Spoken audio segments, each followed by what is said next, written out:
ST न्यूजच्या विशेष वृत्तात आपलं स्वागत। मी श्याम ठाकूर, छत्रपती संभाजीनगर सिल्लोड येथून। सह्याद्रीची उपरांग असलेल्या अजिंठा डोंगर रांगांमध्ये प्रस्तावित विविध विकास प्रकल्पांमुळे जंगल, वन्यजीव आणि पर्यावरण धोक्यात येत असल्याचा आरोप करत पर्यावरण प्रेमींनी अजिंठा संरक्षण समितीची स्थापना केली आहे। अजिंठा डोंगर रांगांचे संरक्षण करण्यासाठी जनजागृती आणि लोक आंदोलन उभारण्याचा निर्धार समितीने व्यक्त केला आहे। समितीने प्रसिद्ध केलेल्या निवेदनानुसार या डोंगर रांगांमध्ये विविध जलविद्युत प्रकल्प, नवीन रस्ते, पर्यटन विकासाची कामे आणि पायाभूत सुविधा उभारण्याचे प्रस्ताव समोर येत आहेत। घाटनांद्रा परिसरातील आणि सिल्लोड सोयगाव सीमा भागातील प्रस्तावित जलविद्युत प्रकल्पांमुळे मोठ्या प्रमाणावर वृक्षतोड होऊन जैवविविधतेचे अतोनात नुकसान होण्याची भीती व्यक्त केली जात आहे। समितीने पुढे नमूद केले आहे की अजिंठा डोंगर रांगा या मराठवाडा आणि उत्तर महाराष्ट्रातील अनेक नद्यांचे उगमस्थान आहेत। पावसाचे चक्र, भूजल पातळी, शेती आणि लाखो नागरिकांचे जीवन या जंगलांवर अवलंबून आहे।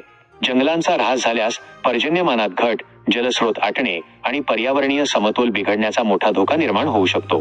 तसेच नैसर्गिक अधिवास नष्ट झाल्याने वन्यप्राणी अन्नाच्या शोधात गावांकडे वळतील आणि मानव वन्यजीव संघर्ष वाढेल अशी शक्यताही वर्तवण्यात आली आहे।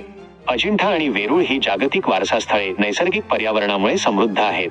त्यामुळे जल, जंगल, जमीन, जन आणि जीव वाचवण्यासाठी नागरिकांनी एकत्र यावे असे आवाहन करत लोकसहभागातून व्यापक जनआंदोलन उभारण्याचा निर्धार अजिंठा संरक्षण समितीने केला आहे। दरम्यान समितीने केलेल्या आरोपांबाबत आणि या प्रकल्पांच्या पर्यावरणीय परिणामांबाबत संबंधित शासकीय विभागांची अधिकृत भूमिका अद्याप समोर आलेली नाही। त्यामुळे या विषयावर प्रशासन काय पाऊल उचलते याकडे सर्वांचे लक्ष लागले आहे। एसटी न्यूजसाठी प्रतिनिधी श्याम ठाकूर, छत्रपती संभाजीनगर, सिल्लोड।